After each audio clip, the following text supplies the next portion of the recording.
Sabendo muito bem que você chegou aqui, ó. Nós sabendo que tava casaco aí. E a gente vendo os seus cultos, movimentos, as palavras de jargões que você usa. A gente sabemos que aqui é muito frio. Você já tá de blusa, sabemos que também você é frio já, né? Como você vai falar que o Espírito Santo tá no meio, no movimento, se a gente vemos só aqueles negocinhos ali? Acho que você precisava se esquentar mais do Espírito, para sentir mais do Espírito, sei lá. Não me convence. Reforma a pergunta. Não me convence.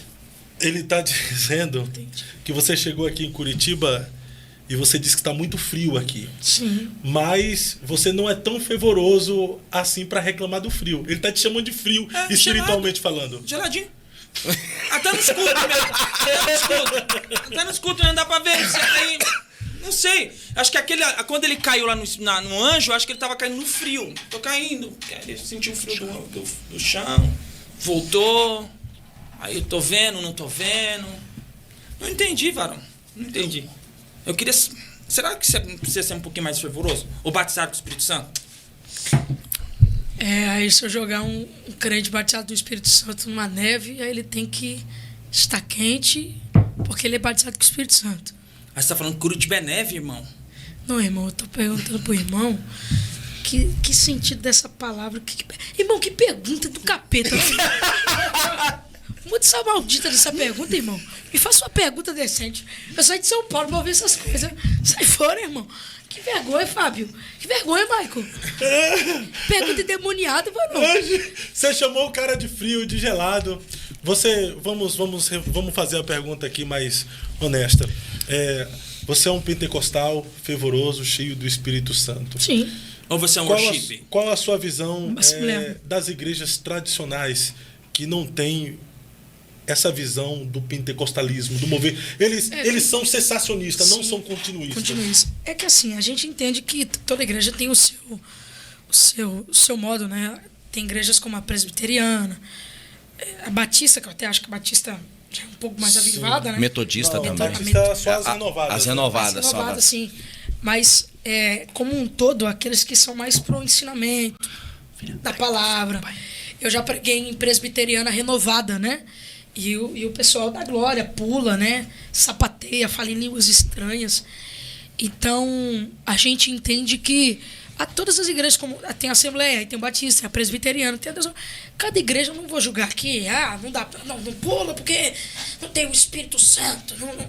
Às vezes, são formas ele conduzir o culto, né? Às vezes, como o Salles disse, eu também disse, forma é pudim. Deus trabalha com formas.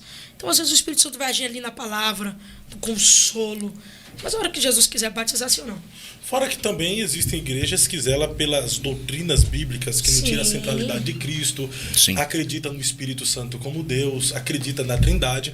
Eu acho que se não entra para a heresia, é só perspectiva teológica.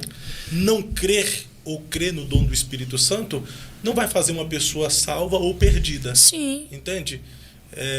Você se refere nos dons do Espírito Santo. Mas infelizmente, agora partindo para o lado pentecostal. Tá. Tem muita gente que tem dom que vai para o inferno. Com certeza. Lembrando disso. Agora, partindo para uma visão bíblica, as igrejas mais fervorosas da Bíblia foram as igrejas mais problemáticas.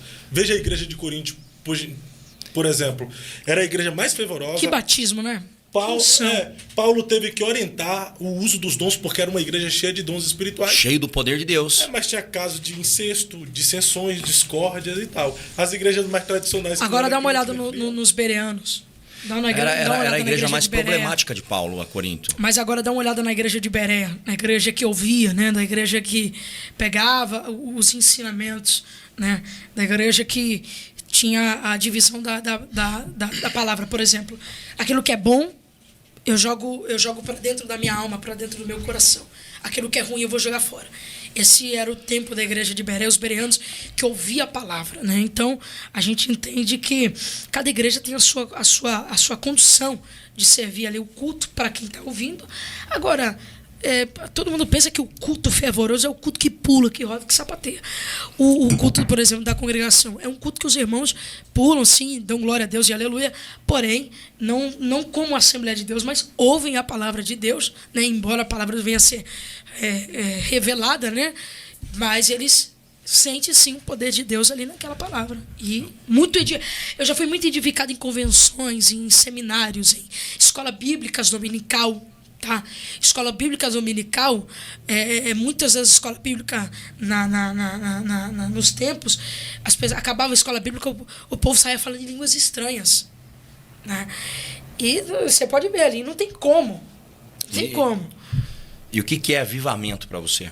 O avivamento é mudança. O avivamento não é sim, isso aí é batizado, uma emoção ali que é fruto do Espírito. Agora, o avivamento é mudança.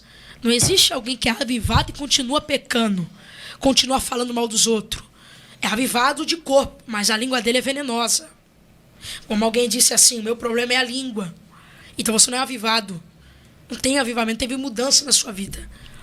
Não tem essa de Jesus mudou aqui, aí Jesus mudou ali, mas tem um negocinho meu aqui, mano. Ele não deixa essas coisas. Quando Jesus muda, ele muda por completo. Ele não faz obra pela metade. Ele não faz obra por... Quando ele muda, irmão, ele muda mesmo. Ele muda por completo. Então, o avivamento, ele é mudança. Tá? Okay. Tem muita gente que é avivada no domingo e fala mal dos outros na segunda-feira.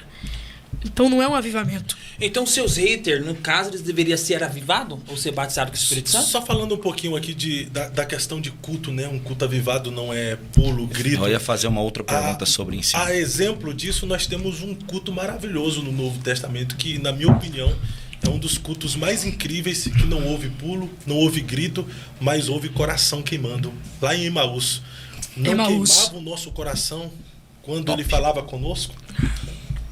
E infelizmente tem muitas pessoas pulando, gritando, sapateando, mas o coração não queima.